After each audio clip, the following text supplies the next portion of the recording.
we are trying out a new game that I just picked up that I've had my eye on for a while, but we're going to see how it goes and see if I can figure out what I'm doing.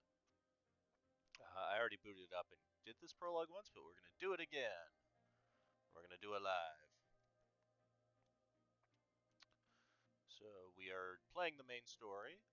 I will be eventually the president of Republic of Swordland after the prologue. It is a presidential republic of 37 million people, currently in an economic recession. It is considered a major power, and we will be starting in the year 1954. Anton Rain has been elected the fourth president of Swordland amidst a deep recession, demands for reform, and external pressure.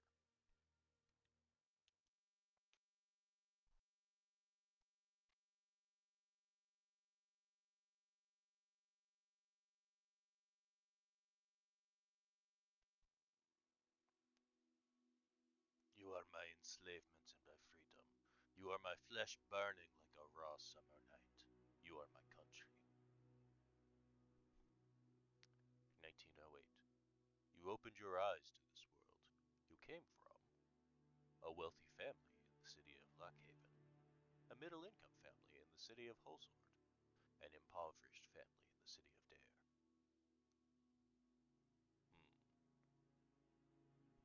Hmm. Will be from an impoverished family. Your parents named you Anton. As the only child of a farmer, you spent your childhood among wheat fields. Life was not easy. You were poor to afford a good education. The Rain family was caring regardless of the economically dire situation. Your parents always did their best to support you. The years passed. 1923, September 9th. During a history class at school, the bell started to ring unexpectedly. You heard a loud commotion outside. As everyone tried to figure out what was going on, the principal announced the historic revolution.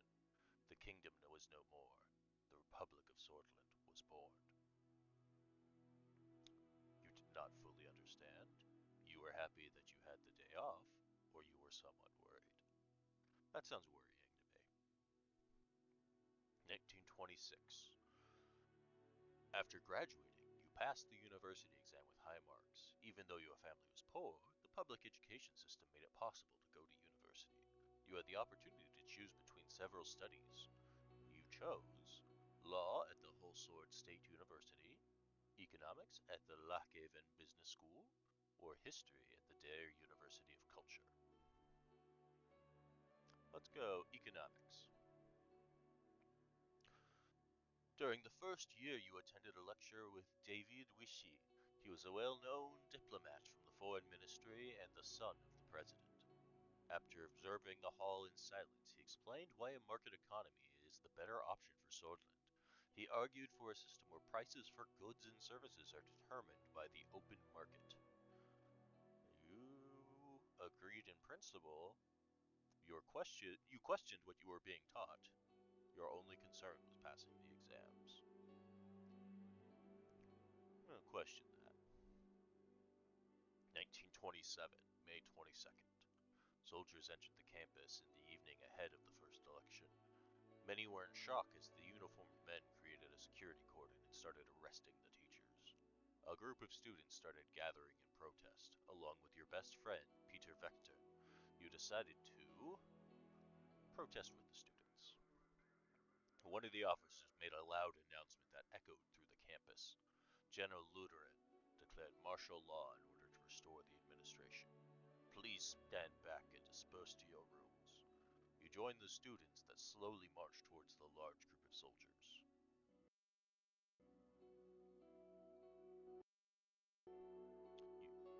Suddenly, the soldiers charged. A student fell and was trampled as everybody started running. You held your ground or you ran off. Let's hold our ground. The soldiers beat you relentlessly. It was a gloomy year. The majority of the students and teachers displayed their opposition. Thus, Lockhaven became a target for the military regime.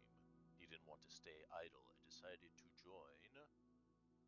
student council. I'm going to be student council president. The council was focused on increasing the student involvement in the campus along with partaking in the budget. Through active participation, you gain budget management and leadership skills. In one of the meetings, Peter Vector introduced you to a classmate of his, Monica. You were immediately attracted to her intelligence.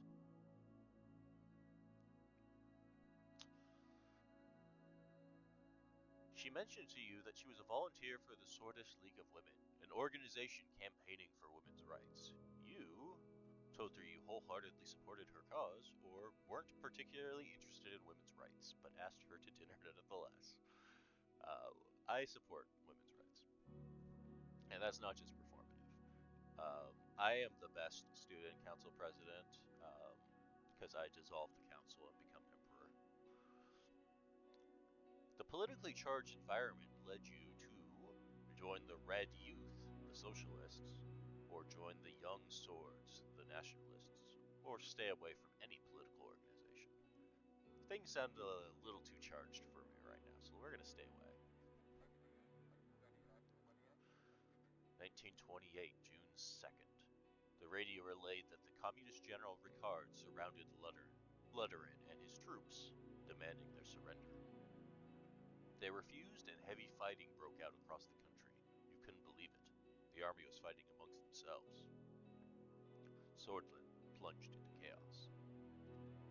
The clashes escalated into a full-blown civil war. The horrors made you isolate yourself for a while. Monica helped you cope, and love grew between the two of you. However, it was a difficult time for love. The chaos had to end. The charismatic Colonel, Tarkin Sol, orchestrated a sudden attack on the capital where the Lutheranists and the Ricardist forces were battling each other. He defeated both, ending the war. A new constitution was written, and the military government began efforts to restore stability. Many people saw the Colonel as a savior. He formed the United Swordland Party and ran as a presidential candidate.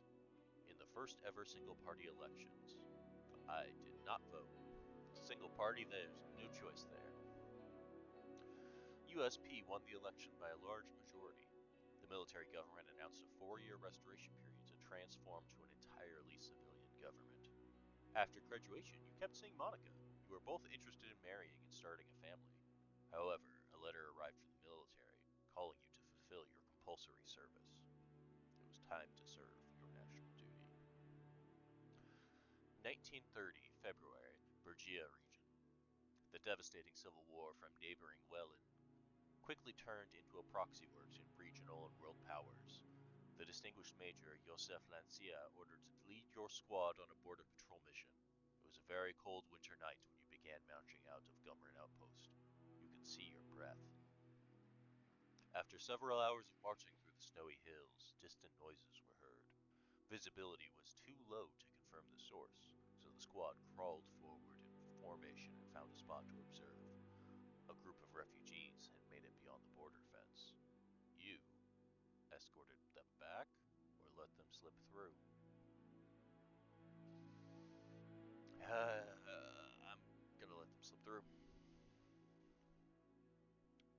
After the patrol, Major Lancia arrived with anger and immediately relieved you of your command, calling you a disappointment. One of your squad members had reported your actions. After several months of scrubbing the floors as a punishment, your duties ended, and you went back to civilian life. You and Monica decided to share your lives together. Is this the game or real life? After receiving the blessing of her parents, a ceremony was held in Holzord. During the same year, you worked hard to secure a high-paying job within the United Swordland Party. It was much more difficult to start your career on a good foot because of the refugee incident, but you still managed. Working for the ruling party was the easiest path to power. The financial compensation was too great to pass. It was the best opportunity to change the country for the better. 1931, July, Holzord. You became the economics assistant to one of the more experienced members of Assembly. You worked long and hard, investigating hundreds of pages of economic reports late into the night. You were climbing the ladder. 1933, September. Tarkin's soul gave amnesty to the remaining factions of the Civil War and chose de-escalation and appeasement. The institution and symbols of the former kingdom were slowly replaced. His government launched several new initiatives, such as a citizen-funded bills program to revitalize the economy, a social labor initiative to help rebuild and improve society, and a large dam project to solve the energy crisis. The first multi-party election in the history of Sworthland were held. President Tarkin Sol was elected once more.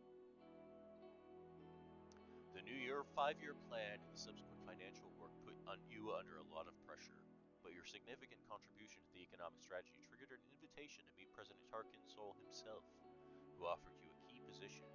You were to become the youngest member of the assembly. You accepted right away, or you accepted with doubts. 1938, June. As the youngest MP, it was difficult to connect with the influential inner circle. You needed allies, so you brought on Peter Vectern as your right-hand man. The birth of your son Frank provided a brief moment of joy and relief.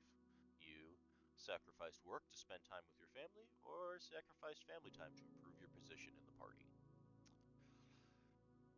Let's spend some time with the family. They only have a childhood once. Spend it with them. 1941, October. During your absence, Peter Vectern found trustworthy contacts and strengthened your position in the party. At the same time, President Sol increased his authority over the years. His growing ego started to cause strife within the USP. The cracks began to show. President Sol barely secured a majority in the election against the opposition leader.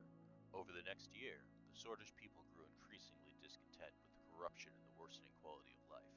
Economic growth was slowing down. Meanwhile, calls for United Swordsland Party Congress became louder as leadership struggle started to brew. You watched from the sidelines, or kept supporting the president, or joined the internal opposition. I'm going to join the opposition. He's getting a little too big for his presidential britches. 1946, July.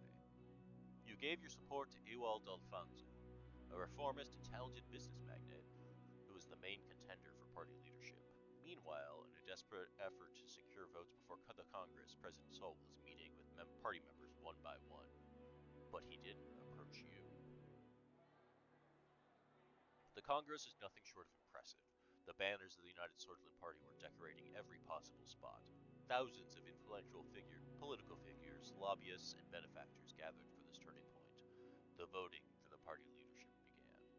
You voted for Tarkin Sol, or you voted for Ewald Alfonso.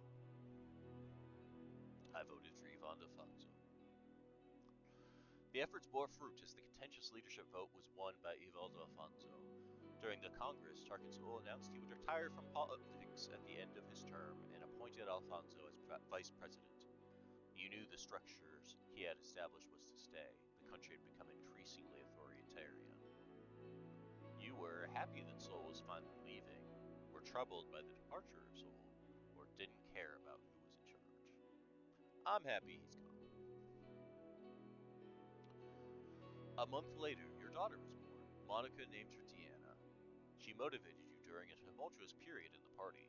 As the VP and the leader of the USP, Ewald Alfonso began dismantling the old organizations and structures established by the USP, such as the State Educators Corps and the Swordish State Corporation Bill.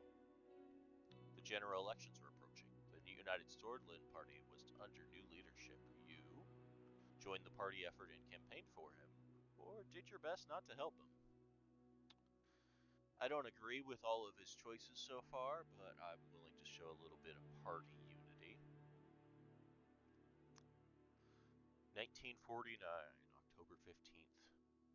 During the general elections, the main opposition leader was embroiled in a sex scandal with his secretary.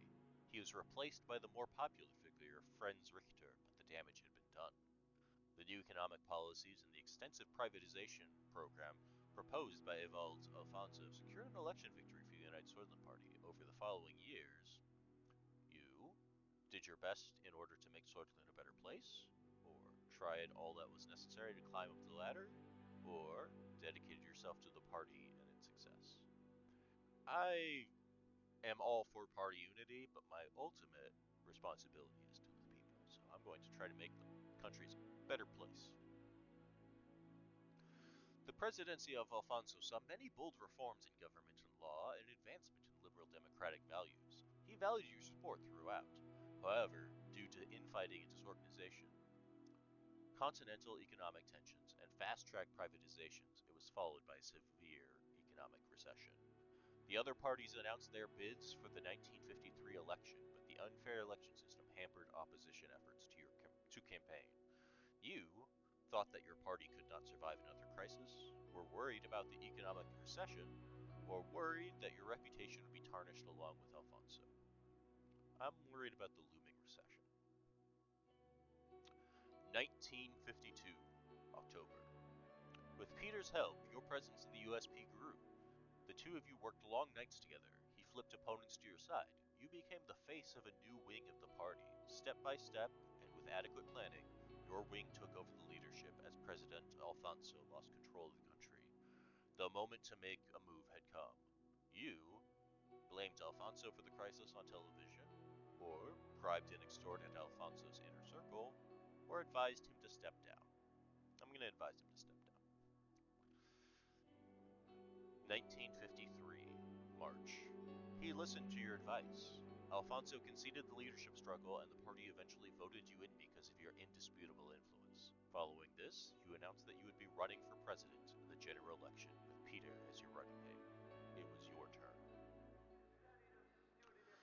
After visiting every city in town during the campaign, you made a speech on state television. You promised to enact democratic reforms or preserve national values. We're going democratic reform route. The people are tired of empty promises. We need fundamental change in our institutions and government. A solid and transparent democracy awaits us, brothers and sisters. A new constitution and a new age is upon us. The broadcast ended. On election day, millions went out to cast their votes. It was time to face the truth.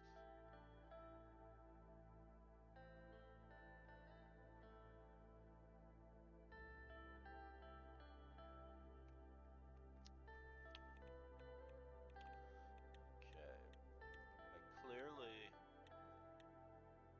I mean, those kind of look like my glasses.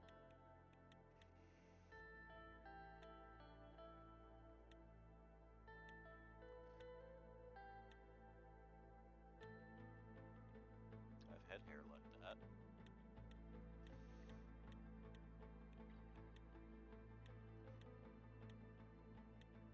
I've also had hair like that.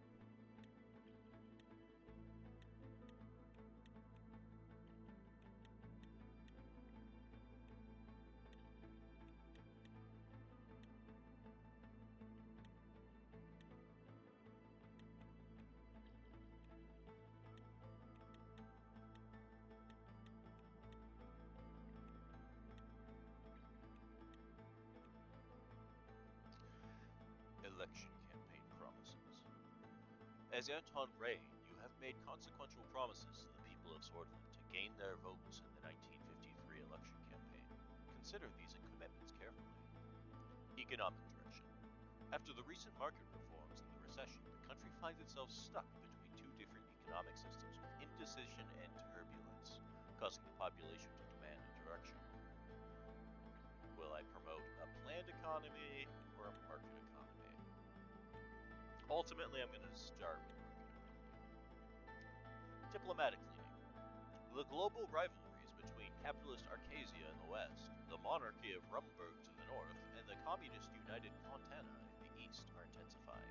Swordland has the potential to align with others or lean towards neutrality. Let's align with the capitalists ultimately. Immigration policy. In the last 5 years, Ludish, Vezek, and Agnolian immigrants flocked to Swordland due to relaxed immigration laws enacted by former President Valdo Alfonso. As a result, these tensions are causing requests for a political solution. Let's retain relaxed immigration. My term focus can be education, defense, law and enforcement, or Sortland's health system and healthcare quality have stagnated due to administrative inefficiencies, increased service demand, and an increasing divide in service quality between urban and rural hospitals. The average life expectancy has dropped significantly, with issues such as maternity deaths and disease outbreaks. I'm going to focus on health. 2 weeks have passed since they won the election, and now I was about to be sworn in as the 4th president of Sortland. Thousands were watching the inauguration ceremony and cheering my name, Anton Rain. The die was cast. In the distance, the Maroon Palace stood on top of the famous Hill of Pride. I had no way of knowing what future awaited me there. I looked at my family. My son and daughter, Frank and Diana, were next to Monica, my wife. Her eyes were glimmering with pride. Then I turned towards the key people who made it all possible. Of course, each individual promised an important position in my government. I saw my previous rival and former president of Alfonso, who gave me a slight nod. Tarkansol was invited, but as expected, he didn't leave his island retreat. As my thoughts slowly faded away, the reality of the situation dawned on me. Orzo Haka, the Chief Justice of the Supreme Court, was waiting for me. The time for the oath has come. I'm ready. Please repeat after me. I do solemnly swear that I will respectfully execute the offices of the President of Sortland, and to the best of my ability, preserve, protect, and defend. And to the best of my ability, preserve, protect, and defend the people and the Constitution of the Republic of Sortland. You may now deliver your inauguration speech, Mr. President. It is an honor. Dear citizens of Sortland, the crowd looked very eager to listen to me. We are enduring economic hardship like never before, and today our nation is falling apart. Our people, we, suffer in this dire situation. In the past, there have been times of survival, times of conflict and economic hardship too, but whenever we stood together, we prevailed.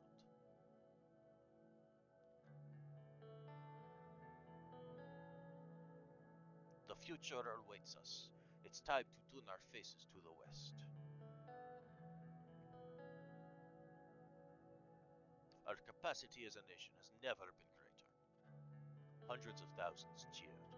They were shouting my name in unison. I felt the responsibility, the power, and the burden all at the same time. I waved at the crowd, which made the people cheer louder. I took a long look at the people of Sortland to burn this moment into my memory. One of the presidential guards came by to notify me that it was time to leave. I made my way to the leading car in the motorcade. The presidential state car was a jet black Kadija, with flags of Sortland above the front headlights. Next to it, a man was holding the door. Hello, Mr. President. I still felt euphoric from the aftermath of my speech. Hearing my new title made me smile even more. If you'll allow me to introduce myself, I am Sergey, your new driver. Nice to meet you, Sergey. It's an honor. He respectfully bowed his head before opening the car door and gesturing inside. I entered the car. We'll be heading towards the palace. The motorcade began to move. On the way to Sergey proceeded to explain his duties as his driver. As minutes passed by, I found myself lost in thought again, barely paying attention to what he was saying. He suddenly gestured out the window. Isn't it the beauty? The Maroon Palace. He was right. Sunlight glinted off the palace's many maroon-colored domes. It was so bright that I had to look away. Every time I look at it, I am reminded of my duty to this nation. So do I, Sergey. It is the beating heart of the nation, after all. Well said, Mr. President. The car drove past the majestic gates, continued uphill to the entrance, and stopped in front of the doors. Sergey got out of the car and opened the door for me. Have a great day, Mr. President. Amogna Vescor. He returned to the famous shortest phrase from the times of revolution. Amogna Vescor, Victor insista, which meant morning will come, victory is close. Victor insista. I made my way upstairs through the extravagant corridors to the palace. Marble and engraved wooden finishes decorated the interior. My footsteps echoed in the colossal halls. The guards bowed their heads in respect as I opened the massive doors to my new office. Okay. So we are going to learn how to play this game together. I can read reports here. Avery, lack of investment. The mayor of Avery, Eric Neal, reports a lack of adequate infrastructure around Avery, which seriously undermines the attractiveness of Avery's investment climate. For investors, particularly from Agnolia, are becoming hesitant to invest in the city. Meanwhile, according to data published by the National Business Council, around 19% of a company's total expenditures in Angland is absorbed by logistics costs, while in peer regions this figure is below 10%.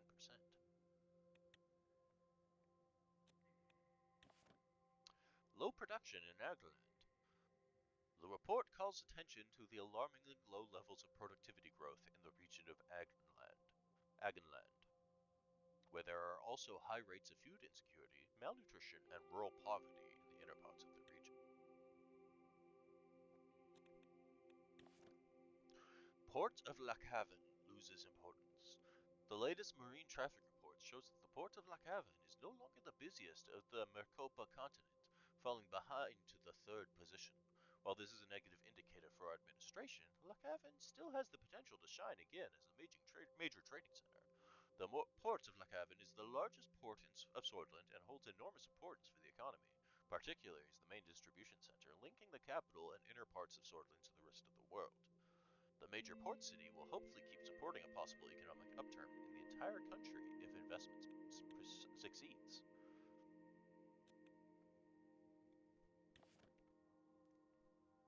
Logistical issues. In a recent update from Holsword, the mayor expressed growing concern about escalating traffic congestion linked to the city's burgeoning population and rapid urban expansion. A logistics report pinpointed the significant increase in traffic volume and subsequent slowing of transportation routes as the capital's most pressing issue. The mayor stressed that the lack of comprehensively designed, large-scale, land-based logistic hub serving as a converging point for all transporters is exacerbating the issue faced by domestic transporters.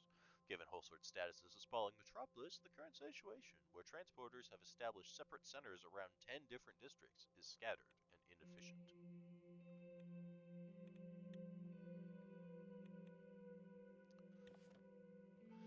Congratulations from Chancellor Hegel. Chancellor Hegel sent his congratulations on your great victory and wished for close cooperation between our countries in the future. Hegel signaled concessions from Valsgland in case of a promising trade deal. He also congratulated the Swedish democracy for the successful election and warned us about the threat Arcasia's growing influence possesses for eastern Maricopa. Agnolia.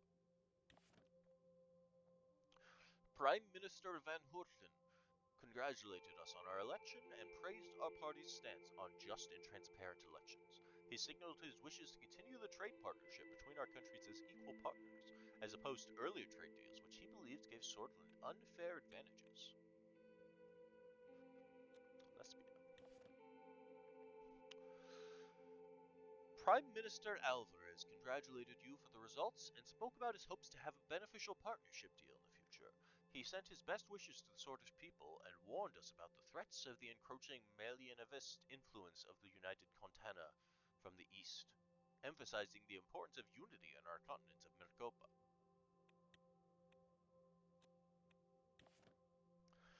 President Smolak sent his congratulation on the election victory and wished for a cooperative future between Velen and Swordland, signaling a desire to normalize diplomatic situations between the two countries.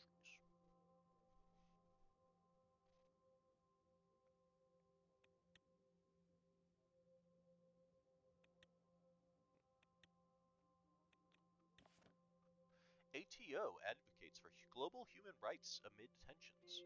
In response to growing global tensions, the Arcasian Treaty Organization, an intergovernmental military and economic alliance of 14 countries led primarily by Arcasia, has issued an expansive report examining the state of human rights worldwide, amid intensifying nuclear developments and the efforts to counteract the expanding influence of the Containment Security Pact. The ATO's commitment to championing human rights remains unwavering.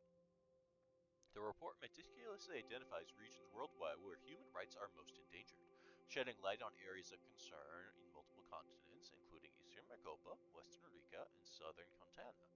Proposed strategies underline the need for actionable, collaborative efforts to address these crises, championing an international focus on basic human rights and freedom. As the specter of potential tensions and proxy war looms, the report calls for nations to remember that the fight for universal respect for human dignity transcends political and ideological divisions.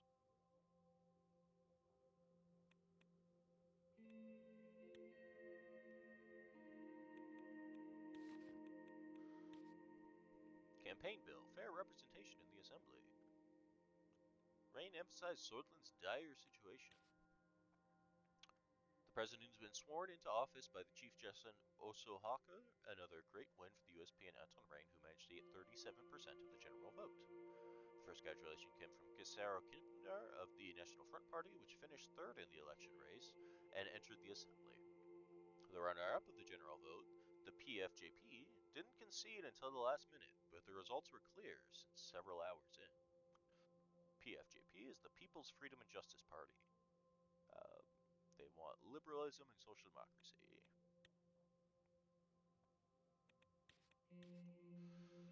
In Solonomics, a new era begins for Sordland and it holds many economic questions that will need to be answered by President Rain. Our top economic analysts, with consultation from the National Business Council, have released a comprehensive report on the performance of the past 20 years. A certain section of the report stands out. The last two four-year plans of the plan doctrine created a budget deficit and a clear reduction of the industrial production output. This was specifically due to mismanagement and inefficient bureaucracy.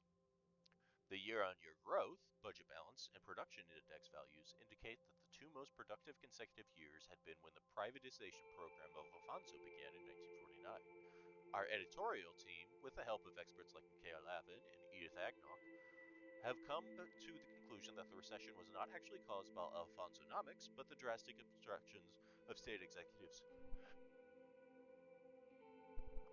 hindering the plan. President Rain must take the advice of planned economy proponents around him with a pinch of salt, otherwise he could find himself in the same spot of Tarkin Sol in the mid-40s. Restructure the infrastructure. After recent successful mega-infrastructure problems for the United Montana and Volksland, the world is warming up to the idea as a source of growth and employment. But is there any truth to this success? Our investment analysis indicates that infrastructure investments can be fruitful in the short term, but even more so in the long term, especially if they're focusing on linking economic nodes that business and logistics depend on. This is, however, the first step. The crux of the matter is diversification of investment where the government supports employment and growth. It is the key to help private businesses with government contracts, tax breaks, and political support in order to create a self-sufficient, dynamic economy.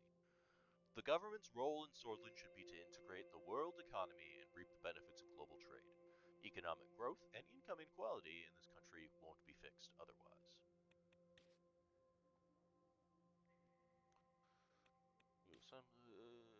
Another U.S. president. How many times will people fall for the same trap? We've seen this before with Colonel Sol, who supposedly saved this country and brought stability in times of chaos. His stability, however, meant a life of oppression. Any opposing voices were silenced, and many were persecuted. Next was Alfonso, who was elected as the liberal reformer to bring change to the USP and Sordland. Seeing his unfortunate inability, his own cabinet resigned. As the third USP candidate became president, it is high time to realize that real change won't come from their party. Okay, I have a personal wealth of 1, a government budget of 8, I'm a member of AN, member of OMEC.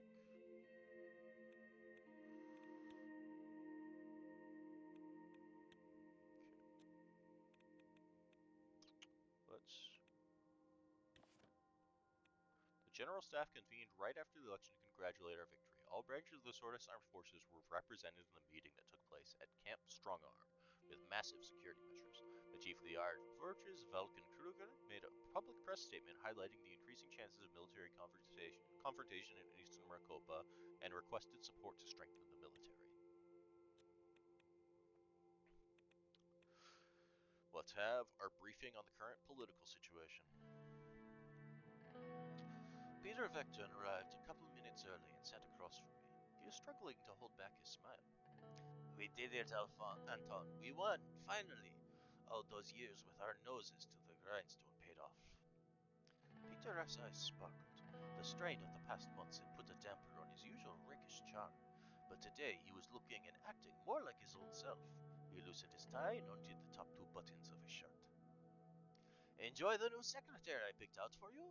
Thought you'd appreciate her gorgeous set of talents. It's a shame the rest of your staff aren't as easy as on the eyes. He gestured to the slight paunch that protruded over his waistband. But hey, back in university, did you ever imagine we would be sitting here in the Maroon Palace? We have to celebrate this great victory. Let's celebrate then. I got my hands on something special for us. An Elroy Maroon 30-year-old. We will celebrate at the inaugural ball. Just hang in there until the evening. This is not the time to celebrate, Pete. We have to work to do. We'll hold off to the inaugural ball. Looking forward to it. Evelyn hopes to congratulate you in person there. Good to know. It's been some time since the last time I saw her. I'm sure the kids would love to see their Uncle Peter for the first time as the vice president. That is great to hear. It's crazy how fast the two have grown up. You are a good father. Peter had a wistful look in his eyes. He and Evelyn had never been able to have kids of their own. During our campaign, the opposition had floated the rumor that he'd fathered illegitimate children during his wilder years, but it had never been substantiated. The door swung open and Lucien Glad, my chief strategist, walked in. He was a compact man with sharp, bird-like features. After briefly surveying the room from wall to wall, he sat down, poured a glass of water, and opened his briefcase in a series of quick, graceful movements. Gentlemen. The tall case clock in the room struck 3 o'clock. Damn, you are exactly on time. Hello, Peter. Lucien turned towards me. He very slightly bowed his head. Lucien, how are you? I am ready and able, sir. Lucien spoke in soft, clipped tones that immediately drew your attention towards what he had to say. Peter and I waited for him to proceed. Let's start by evaluating our current situation. The majority of the Swordist people demand change. They are more concerned about the economy than the Constitution, but they blame the system for their problems. People are losing their trust in democracy. Why do you think radicals like Bernard Circus are becoming more popular? Everyone's expecting us to bring the change the last government did not. Prince Victor, leader of the reformists, believes that true change can only be accomplished by transferring some of our power to the Assembly. I will move into the details of their demands shortly.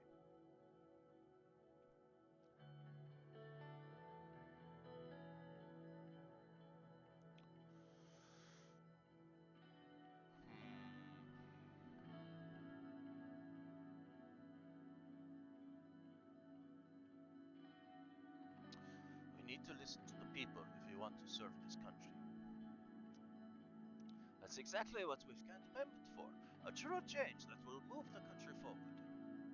We will need many allies against the old guard in the government.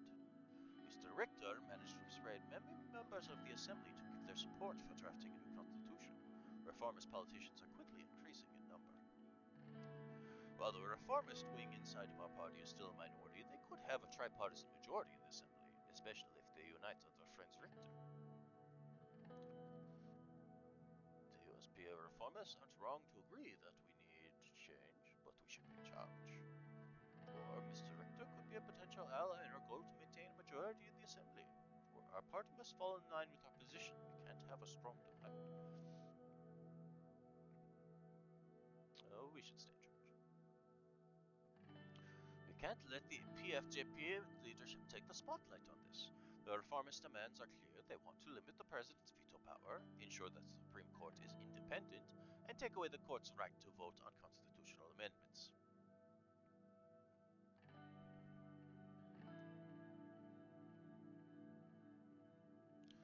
We must listen to their demands, otherwise we are no different from the previous administrations. I'd agree. We can't ignore the winds of change, after all. The old guard will do its best to preserve the Constitution. Chief Justice Tucker and his allied judges have a great influence over the Supreme Court, which will be tough to break. The courts will also have final say over the constitutional legislation. Without their approval, we cannot even change it.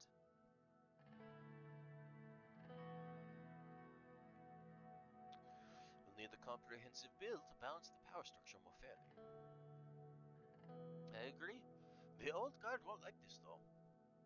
Comprehensive reform that would make the reformers happy would mean maintaining a balance between all branches of government, which means removing your absolute veto as well. The reformists demand that all loopholes in the Constitution are closed. Looks like we have many challenges ahead. We can figure it out.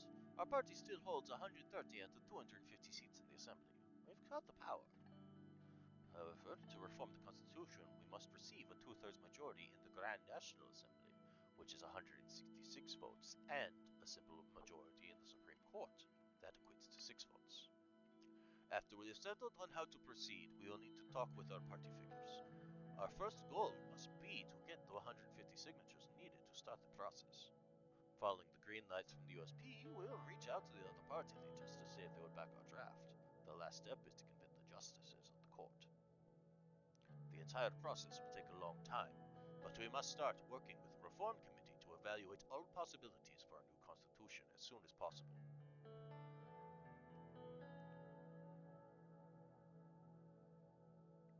We will write a more democratic constitution with the reformists.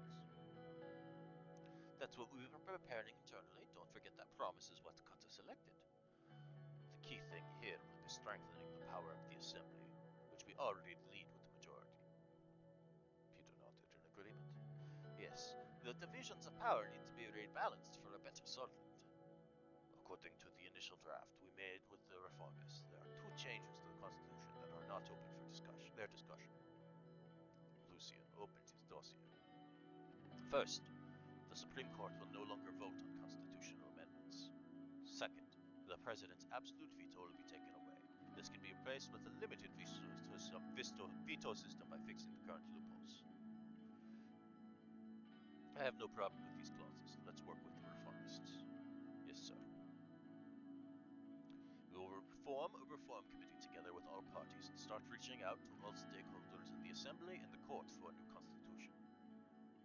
By later in the year, we should have an idea of the reform contents and what the other parties want. Lucian took notes. Another important point. We must be aware of the Lotharbrook group. The oligarchs convened under this organization to influence economic policies. Conrad led it for a long time before falling in. The new leader is Mr. Walter Tusk. According to reports, some of the members of the National Business Council are in their pockets. Tusk and the group will surely try to bribe us in exchange for special economic protections.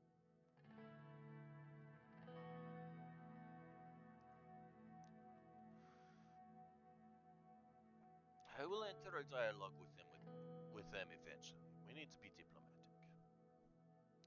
Wise approach. It's good to understand and see if we can reach a middle ground. Lucian looked at it. As far as I know, Marcel Coronti has some strong ties to this group. His influence could definitely be an asset for us, but I'm sure he'll want something in return. Who is he? Sort of businessman, philanthropist, and entrepreneur.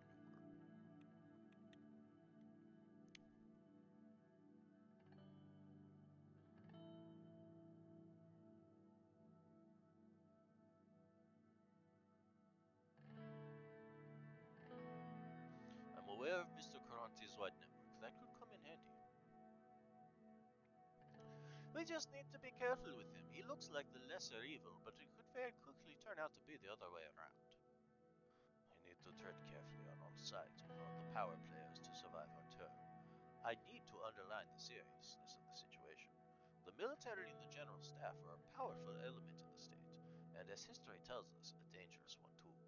We do have some room to make structural changes by reducing their budget, for example, but it is quite limited.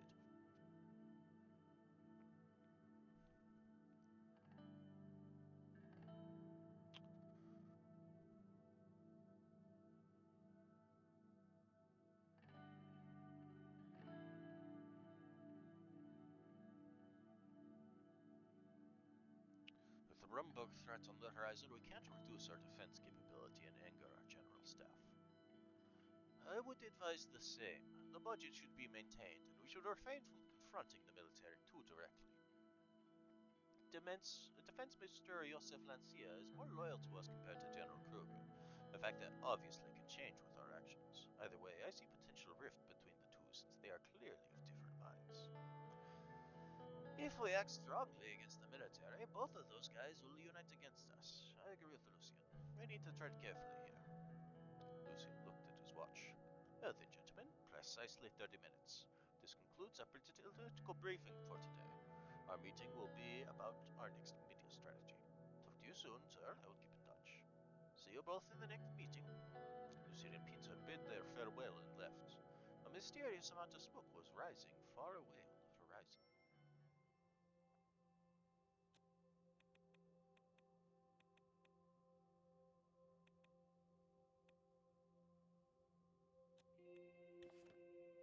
Nature Preservation March. The Nature Preservation Foundation in Leuven has organized a march promoting ecological practices and nature preservation. The event witnessed significant participation, demonstrating the local community's commitment to environmental issues. This peaceful demonstration has successfully raised awareness about Leuven's unique biodiversity and the environmental challenges. Local authorities have noted the event and the message conveyed by the foundation.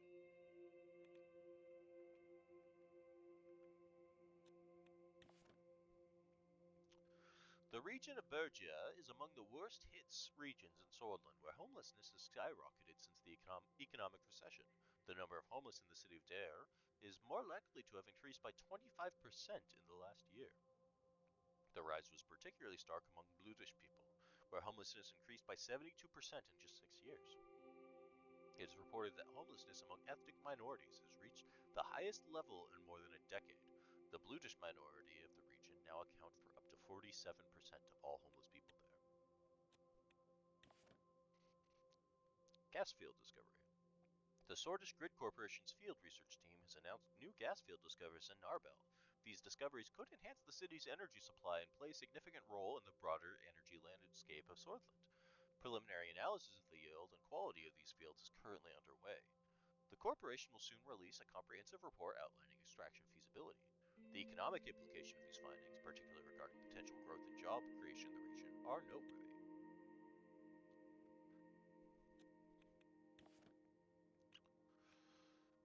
GNA prepares Tourism Act. The Grand National Assembly in Holsort is readying the Sordland Tourism and Cultural Preservation Act. This act aims to enhance the cultural tourism appeal of several cities, including Boren, Rebri, Lashaven, Anric, and Benfi, in a collective push to make Sordland a global tourist destination. A fire broke out in the Academic Administration building of the Holsort State University. The initial report from the Chief of Police in Holsort indicates a near-complete destruction of employee records from 1890 until now, along with original copies of internationally recognized academic research destroyed. The extent of the damage is worse than expected. People's view on the need for democratic reform in the government structure has changed over the last decade. Reformist propaganda from the leader of the People's Freedom and Justice Party, Franz Richter, has resulted in a massive increase in the demand for democratic reforms. It is estimated that currently 55% of the population supports the reformist ideas.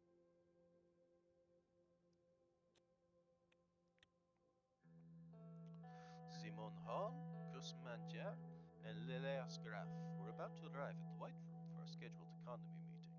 This was the room in the Maroon Palace where all important meetings were held. It's gotta be the White Room, yo. Two assistants arrived first, carrying a heavy projector. They stood with it by the door, waiting for the ministers to enter. From the hallway, I heard Lilias Graf's voice. She was using the patient, almost motherly tone she often took in heated arguments. Gus, do you really think that such an economically advanced area is more in need of investment than Agneland? Lilias, my interior minister, strode in. She was clad in shades of brown and beige, the only spot of color with a bright yellow Daturnist cross on her necklace. Gus followed close behind. Don't be an idiot, Lilias. What about the unemployment crisis the greater Hulsord and Gelsland region are going through? These areas are our economic heartland. Gus curled his hands into fists. The Minister of Agriculture and Rural Development's temper hadn't changed since his days in Alfonso's administration, but neither had his reputation for getting things done. His far-reaching network of connections was unlike any other. Simon Holm quickly stepped between the two ministers without looking at either of them. He cleared his throat. Good morning, Mr. President. Good morning, everyone. How are you? I am very well and motivated, Mr. Rain. It seems our ministers are feeling the same. I can clearly see that. What was that discussion about? We were having a discussion about the infrastructure plans. If I may, I would like to talk to you about the... Simon interrupted. We'll get there, Gus. No rush. First, I would like to conduct my economy presentation. Let's begin. I'm looking forward to this. Simon pulled a silk handkerchief out of his pocket and briefly wiped his glasses. My staff and I have comprehensively analyzed every aspect of... He was interrupted by a groan from one of the assistants by the door, both of whom were now visibly struggling to hold up the heavy projector. Oh, you can put that there. He pointed below the president of President's Soul. Painting of President's Soul. The assistants placed the projector next to the table and installed the white screen on the wall. Leave now. Thank you and please leave now. The assistants left the cabinets room. I was reminded that Simon had never quite had a way with people, but his facility with numbers had made him the most sought-after economic specialist in Swordland. Simon started looking for his slides. He always carried documentation around with him. Wait. Lilias leaned to the table and spoke. Simon, what happened to the new police station construction in Estord? While going through his briefcase, he paused for a moment to answer. It got stalled due to a government property boundary issue. I have been meaning to look at it. I can take a look at that one. Estord needs all the security help it can get. Sure. More time for me to spend on analysis. His eyes glittered when he finally found the slides he was looking for. There have been some developments about the Suzerain losing further value today. We have been trying to stabilize it with the central bank. The recession of 51 put enormous pressure on the economy, resulting in the collapse of the value of our currency. The entire situation was a significant cause of concern for our administration. Since economics is your forte, Mr. Rain, it is possible that you might already be aware of the data, but I can still explain the current economic situations in better detail. What is our GDP and debt situation? Our current GDP is 310 billion Swedish Rand, and the national debt is 427 billion. It's still hard to fathom that we lost nearly 150 billion in wealth. Last 3 years were tough. What is our unemployment inflation rate? Unemployment has skyrocketed and is now at a staggering 16%, and the inflation is at a relatively high 10%. Unemployment is increasing crime and drug use. We need to get people off the streets. The inflation isn't helping our average citizen either. What is the status of the recession? The economy has been in a recession of about -6% in the past year. The average GDP has dropped from SR 15,454 per capita to SR 10,359 from 1951 to now. The administration's success depends on our ability to stop the recession. The sooner we can reach GDP growth, the better. I have all the information I need. Let's move on to the economic strategy. Simon scattered the paper stack in front of him in an orderly manner, and took a final look at his notes before clearing his throat. As you can see, the situation is alarming, but not everything is negative. The extensive privatization program of Alfonso and key foreign direct investments left us a large budget surplus which we can use to stabilize the crisis. The primary subject we need to settle on is what general path we will take on our term. Solonomics-based nationalization happened in the 30s, and Alfonso's privatization began during the end of the 40s. What will our administration focus on? One of our main promises was to promote a free market economy to stop the recession. To be frank, it is the only way out of the recession. I still do not support it. Why promote the private sector when we have qualified state-owned enterprises? Because the lack of competition has made them inefficient. Simone nodded.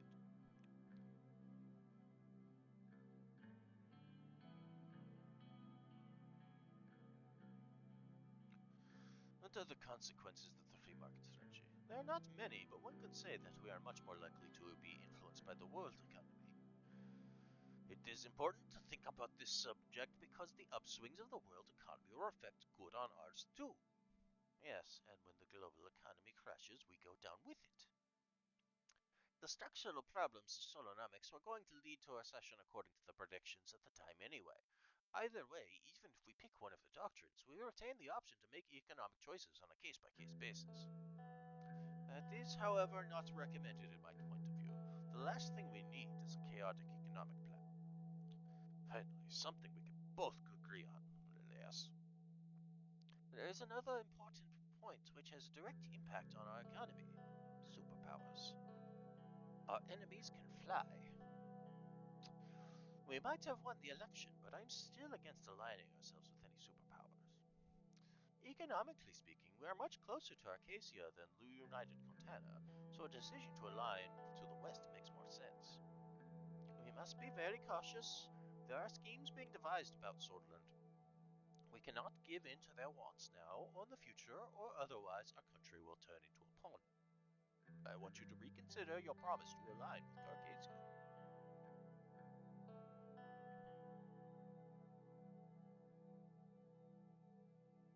Don't worry, I won't let Arcasia control Swordland. Control? No, Mr. President. It's simply a partnership, and a very valuable one at that.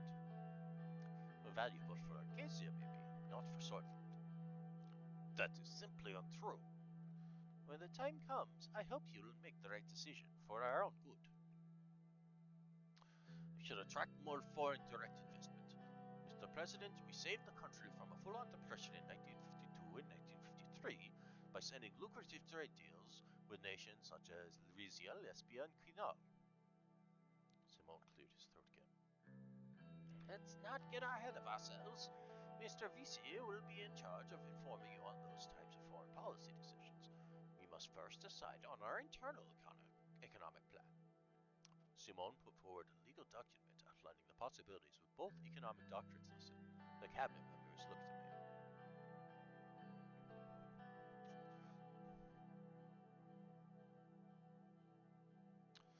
Let's finish what Alfonso started with the capitalist free market reforms. His path was going to enrich Swordland. The recession was the direct result of his free market reforms. History must note that the reason of the recession was because Alfonso was betrayed by his party. That is not true. There was plenty of time for him to do it. If you can't make change happen in 2 years, then you are at fault. What's on our long-term economic schedule? Picking a construction company, trade relations, tax reform, and privatization initiatives would be some of them. Sticking to a solid planned economy strategy would be the right call. The 5-year plans were fruitful in the past. Would the free market focus bring us stronger allies? It would make Arcasia look at our country in a more positive light. They are proponents of the free market economy. The influence of Arcasia has on the world economy is extensive. Our economic strategy should be based on internal reasoning, though. Let's move on to the conclusion. What are your final thoughts, Mr. President? What's up, Dragon? I am the President.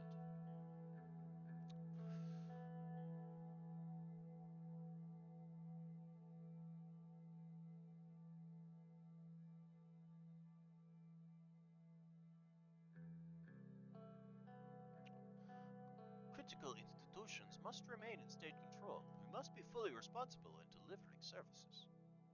Few could be, and it wouldn't be negative, but either way, you make the choices. So what will our general and economic plan promote? Promote a free market economy, as we promised. I can't say that I agree with this. Elias looks displeased. Now that there's clarity on which direction we are heading, I will work on a good plan accordingly. This concludes our meeting. At our next gathering, we will talk about the upcoming infrastructure investment plan.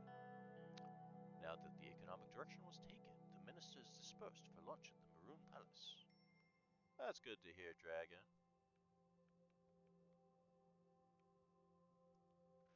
Oh, there's a lot of news. Tourism, a beacon hope for Swordland. Fire strikes Holsword State University Archive. A committee for reforms. Fueling Swordlands tomorrow. Economy meeting held in Holsword. Armadine Engineering. Pioneers Electronics. A new prototype of the first pocket radio was displayed by Arcasian Electronics Company Armadine Industries in Ventry City. After 6 years of research, the engineers behind the pocket transistor radio have revealed that the material science questions regarding the composites have been solved. The company is now filing for patents for the project.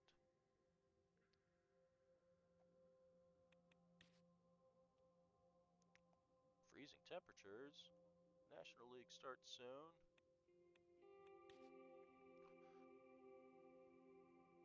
Alfonso ditches Lotharberg, a sign of discord. Rivaldo Alfonso, the once influential political figure and former president, has publicly severed ties with the influential Lotharberg group. Frustrated by the group's direction, Alfonso, the current chairman of Gasom, is determined to steer his own path. Despite this apparent show of independence, one can't help but view his decision as a demonstration of a growing rift with Lotharberg. No, Graham, this is both. Alfonso's political failures include a devastating loss to President Anton Reign in the 1953 election, and his triggering of the 1951 recession cast a long shadow over this move. Nationalist violence. A man in his 20s has been beaten with baseball bats in a paramilitary-style attack in Arvery. The man claims to have been attacked because of his ethnic background as agnosordish citizen. He was approached during a walk at the park by a group of right-wing extremists who suspected of being regulars at the local National Front Party office. This group inflicted injuries to his legs and arms, police said. The man was brought to the hospital after making his way to a nearby property. The police service of Ivory said it was a brutal attack for which there is no justification. There is no place for attacks such as this in our society, said Eric Neal, mayor of Arvery, even, and called for unity and urged restraint from the populace. Rumberg coming south.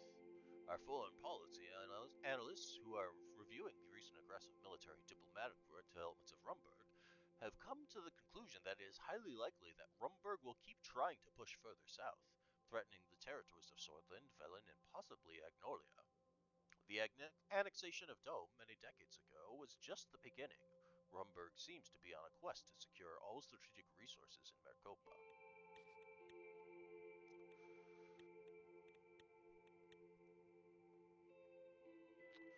So Rumberg is over here. They're pretty big. I have a big border with them.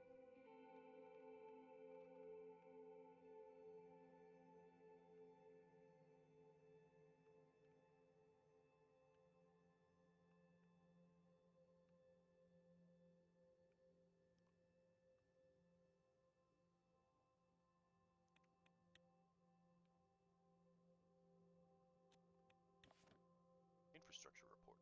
The recent collapse of the tourism industry in Lenkirk has led to a reduction in trade traffic and road maintenance. The road network is currently in service but is in need of substantial improvements. Ports, country roads, Take Me Home, and bridges similarly suffer from a lack of investment. Firms doing business in Lenkirk report a significant shortage of warehousing facilities, facilities, particularly refrigerated facilities, with implications both for the transportation system and the ability to serve the population's basic food and health needs. Lock Haven Sea Rig Maintenance. The Gasholm Sea Rig off the coast of Lock Haven has paused oil extraction operations for essential maintenance. The rig has been a significant contributor to Lock Haven's oil output, and its temporary shutdown could impact the city's production levels. The maintenance timeline remains uncertain. The local government is monitoring the situation and making arrangements to ensure minimal disruption in the city's oil supply. Until then, normal operations remain suspended.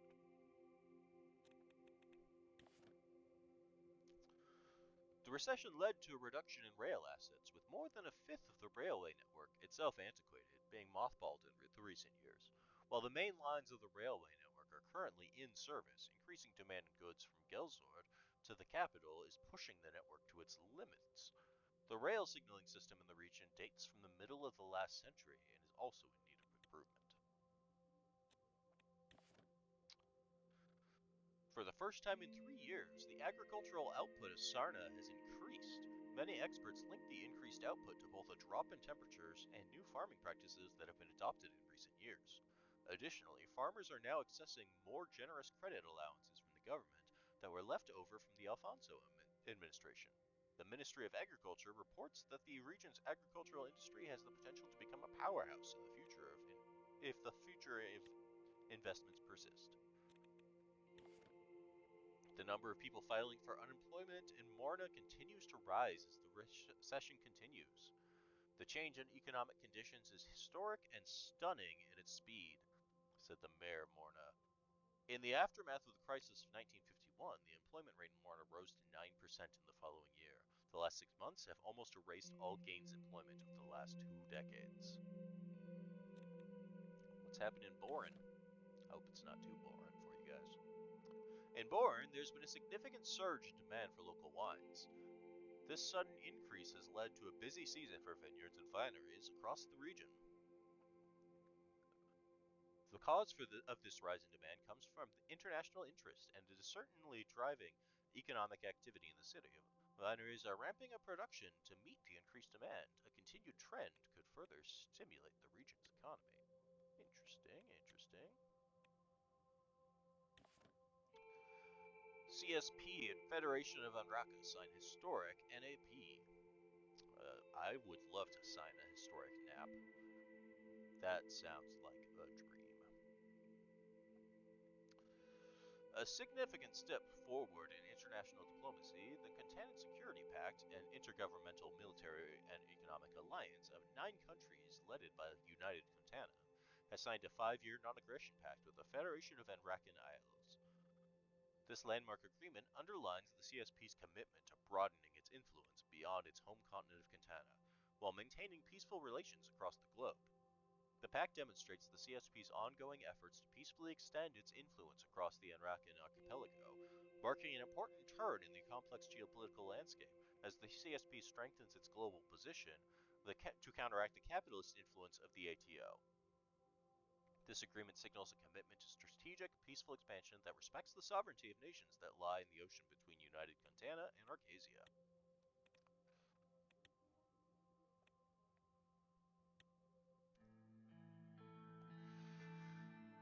Lucian and Peter arrived at my office to talk about recent developments in the media strategy.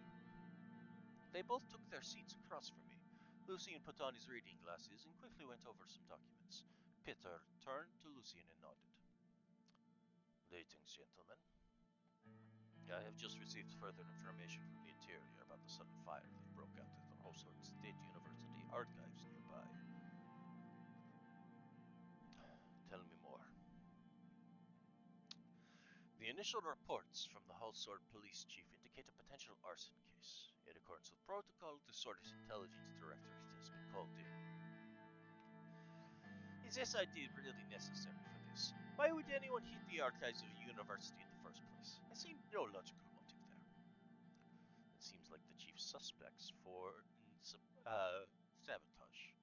They informed us that a large section of the government archive has been destroyed. It has included tens of thousands of globally recognized research documents in original by the great thinkers of our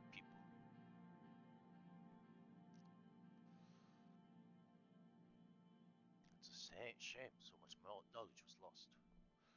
Luckily, most originals have copies in the other universities and some international libraries.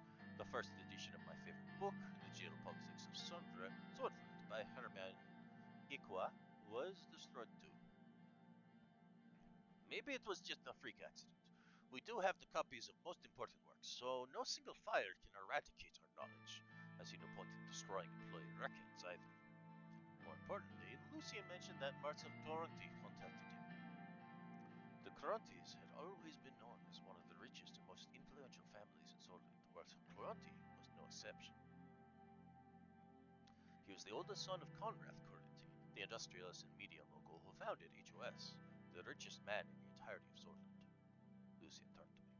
HOS is the Heartland of Switzerland conglomerate, a multi-industry corporation worth tens of billions of SR, and is a big part of the Big Four, the four largest companies in Switzerland. He has offered to meet with you, Mr. President. What does he want? After the passing of his father, may rest in peace, Marcel aims to become the next CEO of the HOS conglomerate. He mentioned a productive collaboration. They are powerful and influential media conglomerate. To start with, they own the Switzerland Today newspaper, the Swedish Broadcasting Corporation, and which means it would be wise to have them by their side. Sorry for interrupting.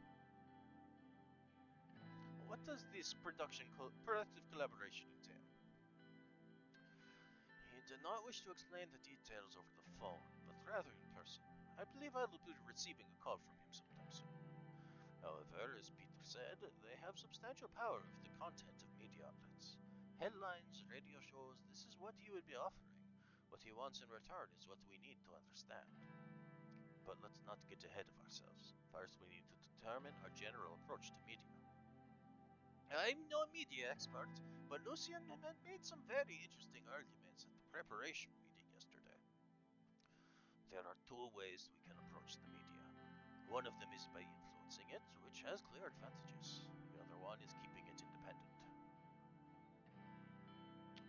The media must be independent. Ideally, yes, but an unpopular leader will not be able to pass even the easiest reforms. It is of utmost importance to maintain public popularity and avoid any damaging scandals or mistakes. I must stress one thing, Mr. President.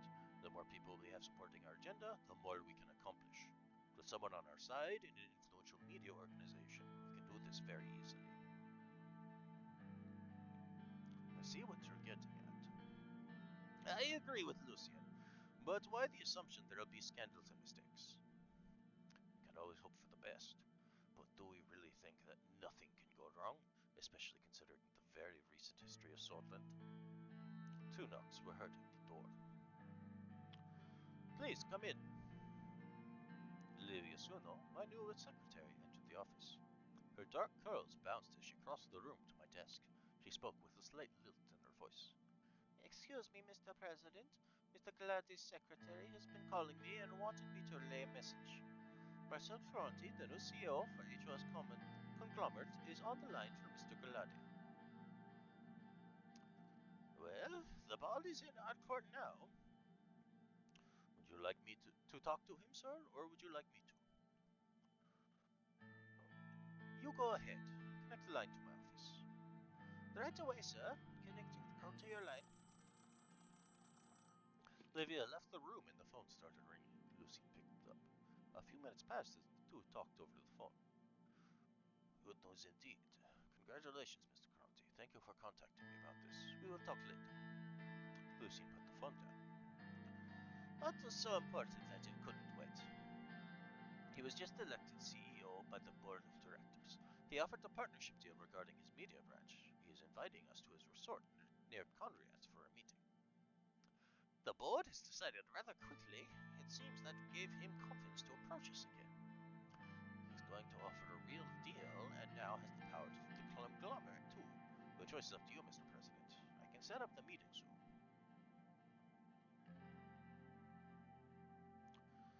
I'd like to hear your opinion, Peter.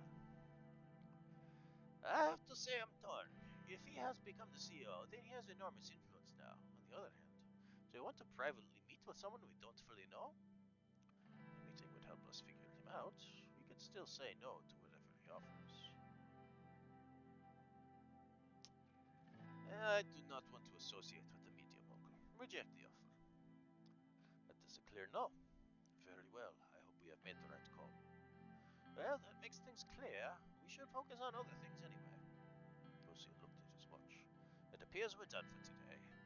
We will continue where we left off later. Thank you for your time. See you soon, gentlemen. Lucian and Peter grabbed their documents and promptly left my office. We were already getting the attention of key figures, potentially dangerous ones.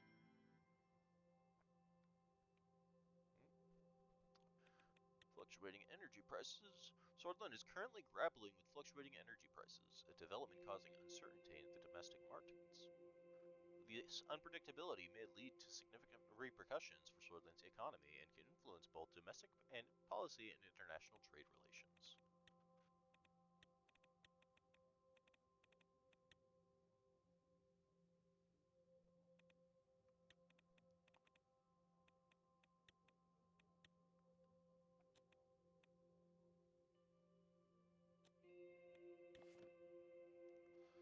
Tourism potential in Ribery. Ribery, which is rich historical sites, unique cultural and natural beauty, has untapped tourism potential. However, the city lacks the necessary infrastructure and promotional activities to become a fully fledged tourist destination. Local officials are actively seeking further support to develop Ribery's tourism sector. Any strategic plan for Ribery's development will require a focus on infrastructure and the promotion of its attractions. Boosting tourism could significantly enhance the city's economy and create numerous job opportunities.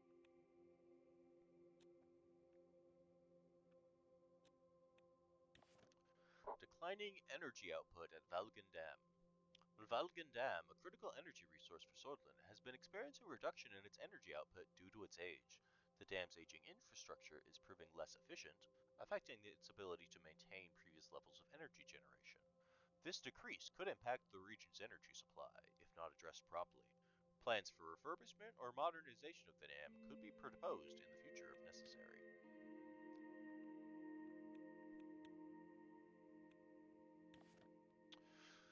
King Romus Taurus of Rizia has formally extended warm congratulations to President Anton Brain following his electoral success. In an official address, he praised Swordland's so-called democratic ethos and expressed a keen interest in fortifying bilateral ties under the Rain administration. The king anticipates a future of close cooperation and mutual respect between the two nations regardless of governmental differences.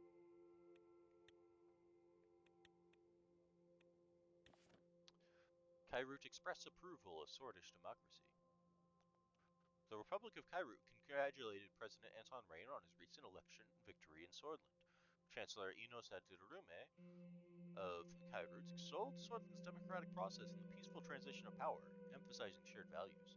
Kairut expressed positive outlook to continue diplomatic collaboration and mutual growth with Swordland.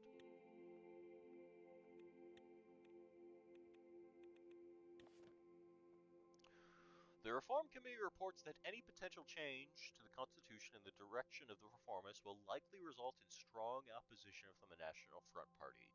The members of Assembly in support of such direction seem to be in great numbers and possibly make up a majority of the Grand National Assembly, while most of the members of the United Swordland Party seem reluctant about supporting such change. SID joins HSU fire investigation. Further investigations by the police department reveal a potential arson case with no identified suspects yet. The police chief of Holsword has voiced concern about suspected sabotage by a foreign nation, inviting the Swordish Intelligence Directorate and the investigation to expand its investigation. The area is cordoned off from the public to discover further evidence. Conrad Coronati passed away. Suspicious fire ravaged HSU. Gassom hires freeze amid economic strange. Glamorous inaugural ball. The whole sort of elite gathers for a lavish state ball. Many citizens in the country are uncertain about their own future, but the state has no problem with wasting taxpayer money right from the start. We demand that these traditions of wasteful nature will become a thing of the past once the president settles in. The team here at the Radical will keep fighting for a better, more equal tomorrow for all. Ideological dispute between Galmland and Valgsland intensifies under the leadership of Brigade Halvsdotter. Swordland's regional trade.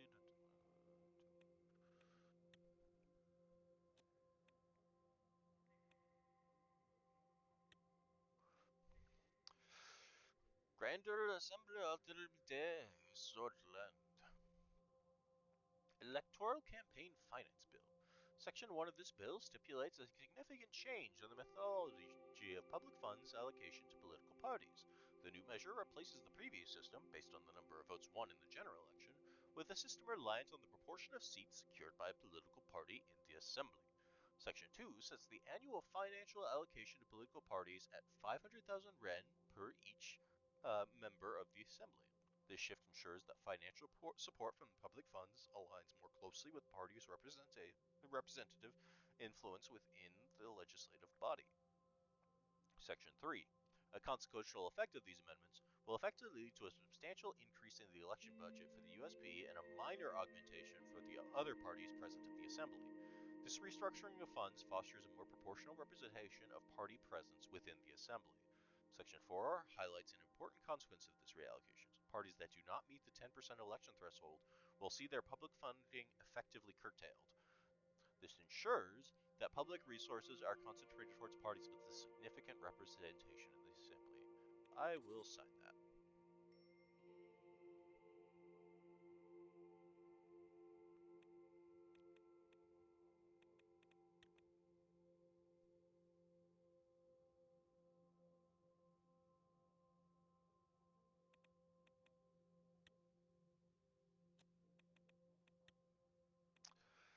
Invest in mega infrastructure. The Ministry of Economy has put forward two bold plans for mega infrastructure projects that would help with the economic recession in the long term. Investing in projects of this scale will take up some portion of our budget, but could prove worthwhile. Invest in a mega infrastructure project. I will do that. I have a bit of money to throw around. The view towards the Marchian Sea from Lockhaven was nothing short of exquisite. The seaside state residence, fittingly named the Blue Mansion, was large, fine, and accommodating. But enjoying the luxurious mansion wasn't the main reason of our visit. We gathered the economic team here to discuss the new infrastructure investment project. Half an hour had already passed since the start of the meeting. Unfortunately, I did not even have the chance to have my usual afternoon coffee. Oh man, I give up the presidency. No afternoon coffee. I am out. Looking at the view from the windows, I let my mind drift for a couple seconds. Simone's voice brought me back into the ongoing discussion. Mr. President, we need to focus on boosting the economy as quickly as possible. One of the fastest ways to achieve this is through infrastructure projects. What can we focus on? On the one hand, businessmen are complaining about the slow logistical rail network between Holsworth and Lockhaven. They started talking as soon as Simone took a breath. On the other hand, citizens are criticizing the lack of proper highway connection between Lockhaven and Avery. The narrow roads by the seaside are not only dangerous, but also difficult to traverse.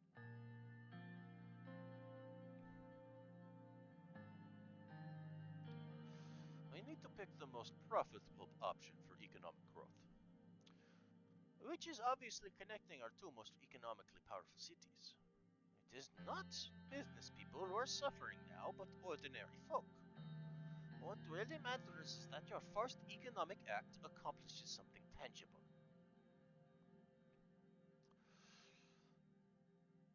We must prove our capabilities. People must know that this administration can get things done.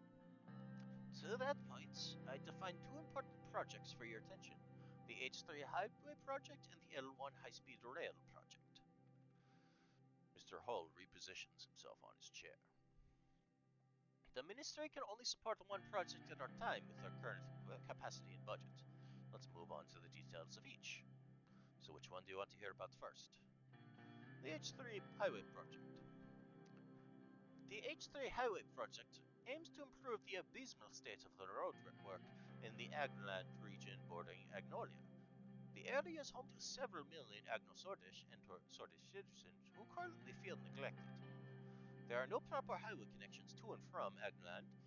The mayor of Arvery, Eric Neal, has been asking for a bigger budget to develop the regional infrastructure. He told us that even trucks are having a hard time traveling through the main roads. The increasing traffic is causing trouble for people commuting in and out of the region.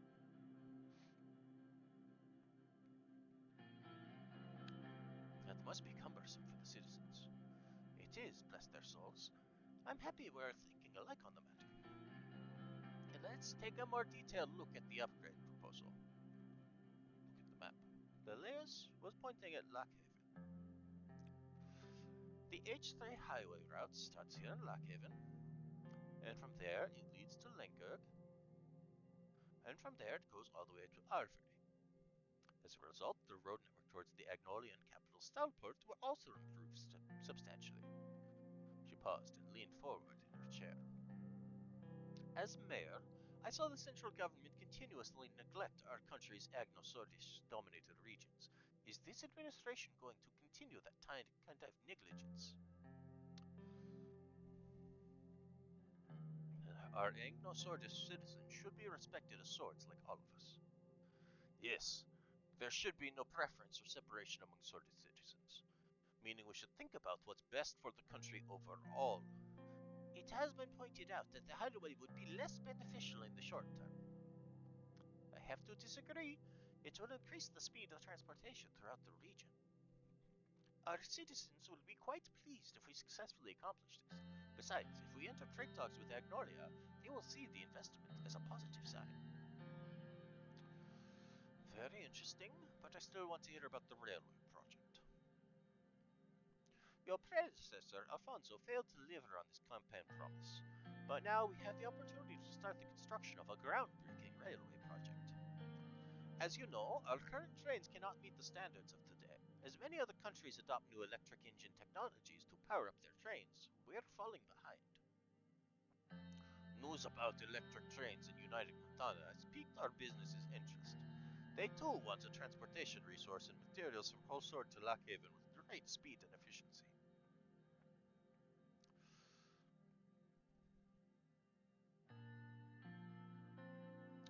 The major cities of Swordland need more infrastructure to support their growing populations. This should be our priority, growth and development optimization. Our plan is to upgrade the old L1 line from Holsword to Lockhaven. It will transform into a high-speed railway. Look at the map. Gus was pointing at Holsword, while Simone was looking attentively. The planned construction starts right here at the capital. From there, it will go to Enrica first, and then conduct to Gelsord, after which it will reach Lockhaven, our economic powerhouse. He leans forward. The L1 will significantly boost the economies of the newly linked cities, and even the rural areas in between Lockhaven is our primary port, so the goods unloaded there will be transferred to Holsword much faster.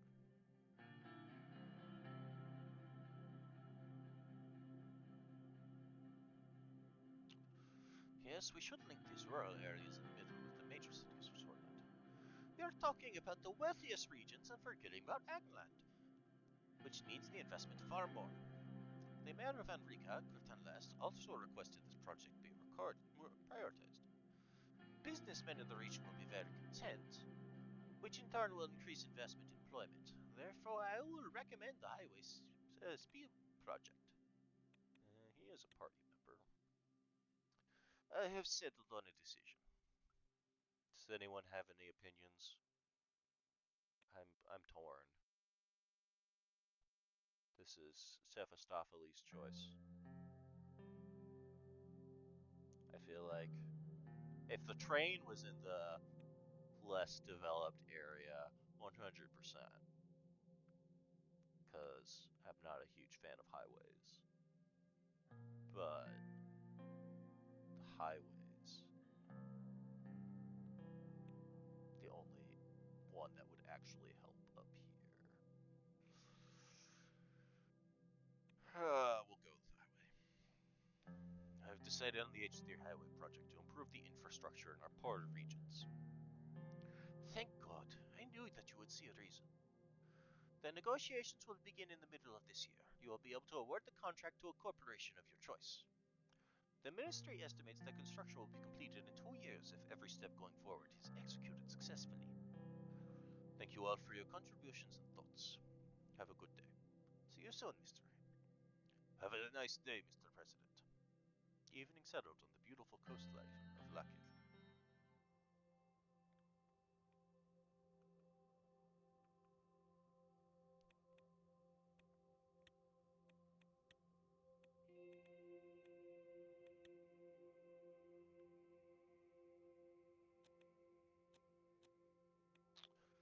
Invest in Arcasian company stocks. An opportunity to buy stocks from an Arcasian company.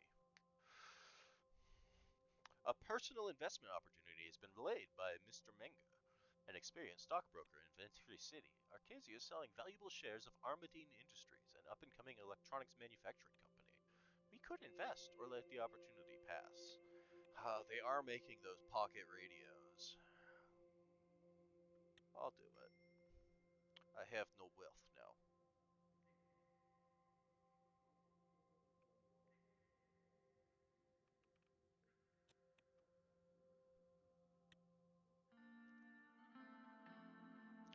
I had just finished buttoning up my suit jacket when the doorbell rang. The presidential guard had arrived to pick us up for the inaugural ball.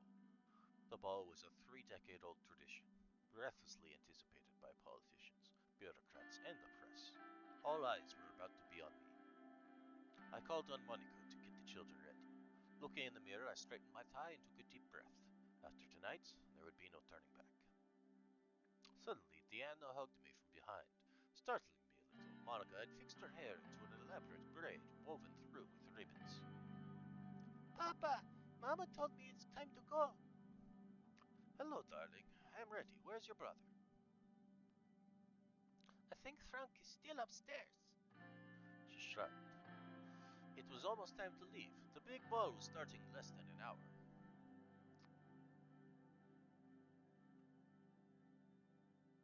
Now, where's my first lady? Monica came down the stairs. She was wearing a simple yet elegant beige sheath dress and short heels. Her hair had been neatly pinned into a chignon, showing off the pearl earrings I had given her for our 15th anniversary. All those years she had stayed by my side. Now we were about to begin the most challenging chapter in our lives yet. How do you do, Mr. President? I pulled her into a deep embrace. Monica, my love, you look as gorgeous as the day we were married. Now there's that charm that got you elected. Frank trudged down the stairs. This thing itches. Frank tugged at the collar of his new tuxedo. He seemed ill at ease. I'm glad to have you with us for this big night. Sure, Dad. I'm just dying to go. Papa, are these people going to be around us from now on? She pointed at the presidential guards at the door of the house.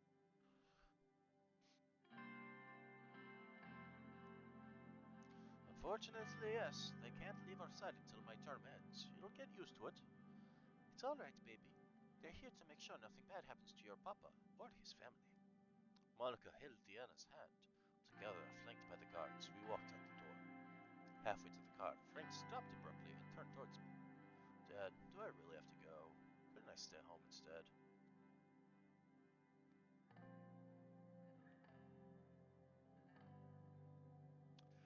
I'm nervous myself, Frank, but I'd feel a lot more confident with my son by my side.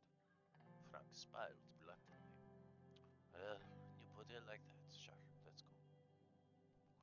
The presidential guard showed us the way as red and blue lights flashed around us. Sergei, my driver, ushered us into our armored limousine. The motorcade started moving towards the palace. I gazed out the window, deep in thought. Anton, what are you thinking about?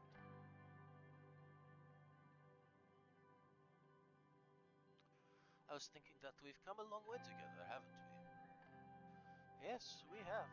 And there's still so much that we'll accomplish side by side. Just remember, no matter what happens, the children and I will always be here for you. I'm going to help Papa fix everything. Frank rolled his eyes. I know you will, honey.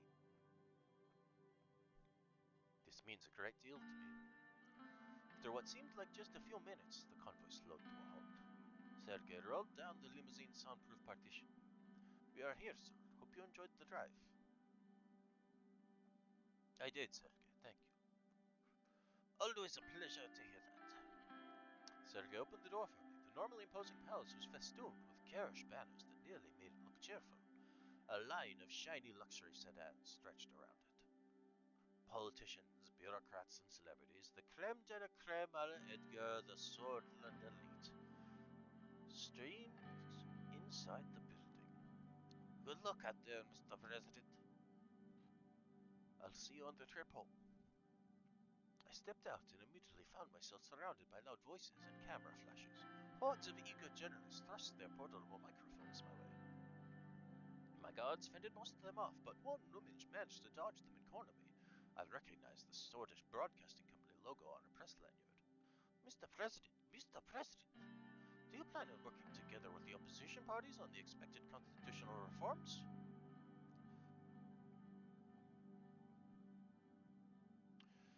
If the opposition is willing to support us, Mr. Richter clarified that as long as you hold your promises of democratization, they will support you on these issues to the end.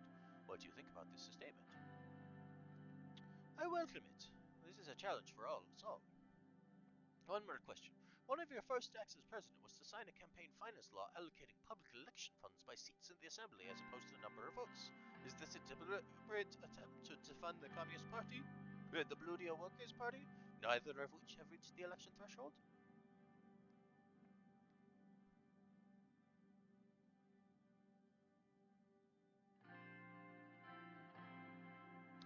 It was agreed on by the majority of the GNA. I couldn't use my veto on the first day. That's enough, ma'am, said one of my guards while nudging the other reporter away from me. A path through the crowd was now open, and we quickly made our way to the entrance of the palace. At the same time, a dozen fireworks went off. The entrance was decorated with beautiful ribbons in Swordland's colors of white, yellow, and maroon. A lush maroon carpet had been rolled down the stairs. We entered the lobby and joined the throngs of people making their way towards the ballroom. Behind me, I heard a familiar voice.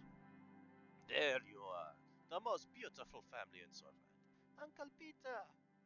Uncle Peter, it's great to see you. You two are growing up faster than I am getting wiser. Are you sure you've gotten any wiser, Peter? Maybe not. After all, I'm sticking with you. Happy to see a familiar face, Peter. Evelyn? Peter's wife, Evelyn, approached us and took our hands with a firmness that belied her delicate features. Congratulations, Anton. I have to say, the results were clear to me from the beginning.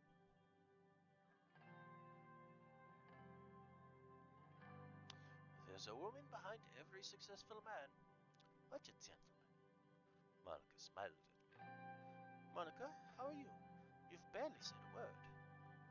I'm more than relieved to have this roller coaster ride over with.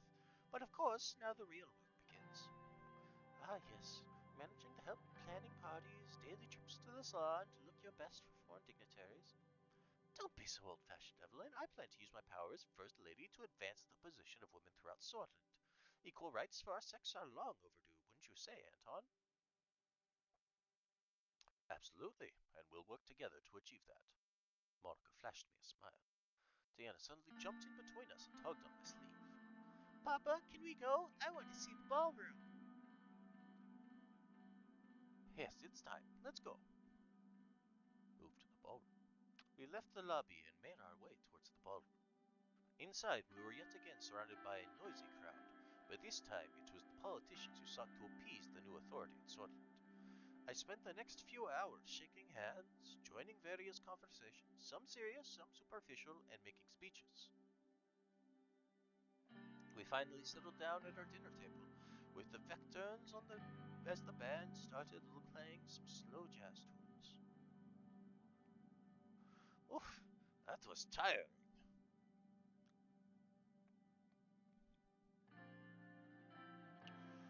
We have to get used to it. Well, suddenly a loud banging noise echoed from outside the ballroom, then another one, and another. The musicians started playing. Everyone in the room was looking around in confusion. Peter and I turned towards each other, realization drawing on both of our faces. fireworks? No! Gunshots! As soon as Monica heard the word, she lunged from her seat. I threw myself on Monica, Diana, and Frank to shield them. Papa, what's happening? I knew it. We never should have gone. Chaos broke out as some of the guests flung themselves under their tables, and others ran towards the door, screaming. Diana burst into tears while Frank tried to comfort her, hiding the fear in his own eyes. 3 more gunshots rang out loudly. Mr. President, are you all right? Carl Greiser, head of the Swedish police force, was running towards us with 3 more police officers in decorated uniforms. They all had their guns drawn. As soon as he made it to us and saw that we were unharmed, he let out a big sigh of relief. Thank God. Check the perimeter. He turned around quickly to his men. Check the perimeter, now! Paul, Jansen, follow my lead. We will bring them to the safe room.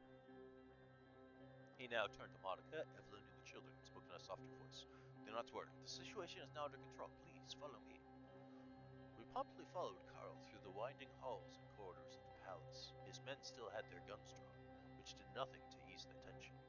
On the way, Peter made an attempt to break the silence. What a fucking night.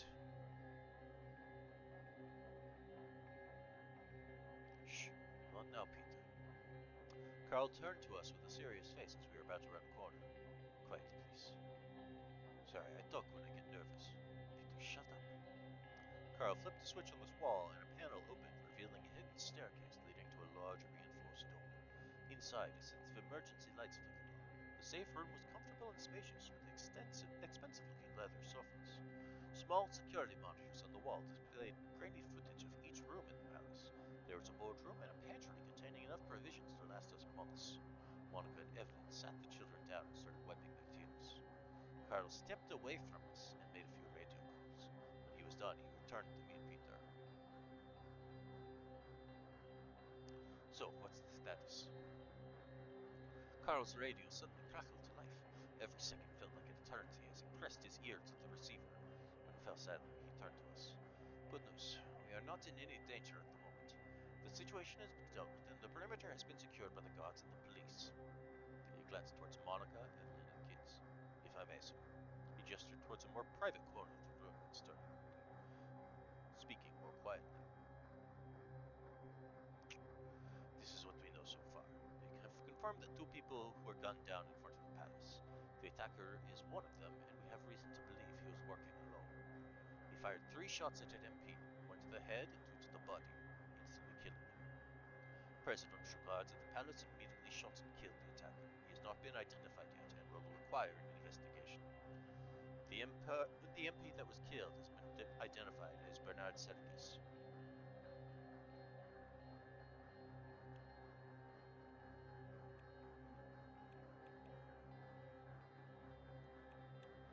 This is huge, Anton.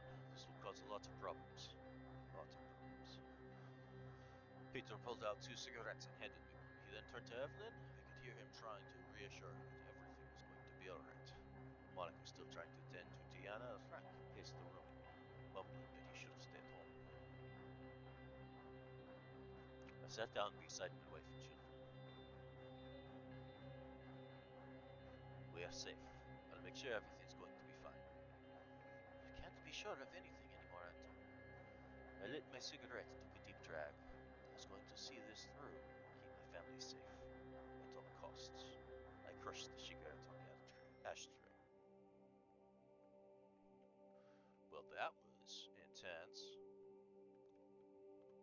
Okay, I am liking this game so far. I'm going to stop there for some lunch. Thank you to everyone that tuned in. Uh, I hope you all have a great rest of your day, and I will see you later.